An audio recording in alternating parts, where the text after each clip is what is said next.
नारायण मूर्ति, सुधा मूर्ति उनका बेटा, और क्योंकि अब बड़े अमीर लोग थे, तो बेटा बोला माँ मेरे को अपने दोस्तों को बर्थडे पार्टी देना, मैं 5 स्टार में होके आया किसी की बर्थडे पार्टी, अरे बड़ा मजा आया माँ, मेरे को भी पार्टी देने का ऐसा। सुधा मूर्ति ने बोला बेटा कितना पैसा लगेगा? उसने बोला माँ 50,000 रुपया लग जाएगा कम से कम। माँ बोली बेटा इतने में तो तेरा ड्राइवर है ना, उसको अगर 20,000 रुपये दे दिया तो उसके बच्चा पड़ जाएगा पूरा अच्छे से, ये क्यों बर्बाद करता है? माँ ने उसको समझाया एक समोसा ले ले, एक फ्रूटी ले ले, सबको खिला दे, इतने में काम चल जाएगा। वो दुखी तो बहुत हुआ माँ से, हाँ थोड़ा माँ को कन्विंस कर लिया, ठीक है चलो समोसा के फ्रूटी के साथ गुलाब जामुन भी दे दूंगा। लेकिन आज वही नारायण मूर्ति का बेटा कहता है माँ सबसे बड़ा पाठ आपने सिखाया। उसने अपने ड्राइवर को भी 20,000 रुपए दिए जिससे उसका बेटा पढ़ सका। मुकेश अंबानी के पास 3 प्राइवेट जेट, अगली कहानी ध्यान से सुनना।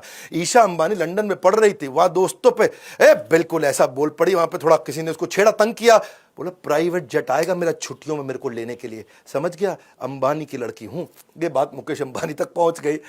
मुकेश को लगा यार बेटी में थोड़ा अहंकार आ रहा है, उसने जेट नहीं भेजा। उसने बोला कि जो तुमको पैसे दिए ना वहां जेब खर्ची के, उसी पैसे से पैसा बचा के अपनी टिकट लेके खुद आओगी। और वो पैसा बचाई जब, तो उसके बाद बिजनेस क्लास की टिकट नहीं थी, इकोनॉमी का पैसा बड़ी मुश्किल से बचा, खुद लौट के आई। 1 साल तक पिता ने जेट में नहीं बैठने दिया, बोला वैल्यू सिखाएंगे तुम्हारे को। उनका बेटा था, वो भी एक दिन चौकीदार को कुछ गाली दिया, बोला अंबानी का बेटा हूं।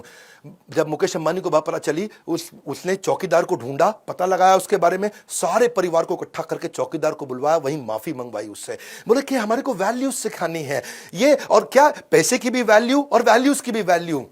बिल गेट्स, अगर आप कहीं सर्वे कर लो ना अपने आसपास के ऑफिस में, तो मोस्ट इन्फ्लुएंशियल लोगों में अगर आप पूछो 3 सबसे इन्फ्लुएंशियल लोग कौन है, हर आदमी बिल गेट्स का नाम 3 में से एक जरूर ले लेगा। इतना वेल्दीएस्ट आदमी। फोर्ब्स ने जब लिस्ट निकाली 23 में से 18 बार वो रिचेस्ट मैन बना था वर्ल्ड का। ठीक है, ऑफ कोर्स आजकल नहीं है, आजकल जेफ भैया आगे आ गए, इलॉन भैया आगे आ गए।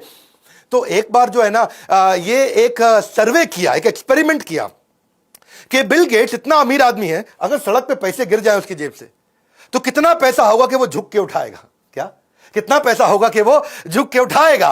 तो बिल गेट्स के साथ ये सर्वे किया गया, तो उसने उसकी नेट वर्थ, उसकी पर्सनल एसेट को कैलकुलेट किया, हिसाब किताब लगा के समझे कि अगर $50,000 अगर गिर जाए, है यानी कि लगभग 36 लाख रुपए गिरा होगा, तब बिल गेट्स के लिए झुकना किसी मतलब कोई वैल्यूएबल होगा कि भाई मैं झुकूं, झुक करके पैसा उठाऊं, क्योंकि यार मैं झुकने में इतना टाइम लग जाएगा, इससे ज्यादा पैसा मैं बिना झुके कमा लूंगा, गिरने दे पैसा, जाने दे पैसा।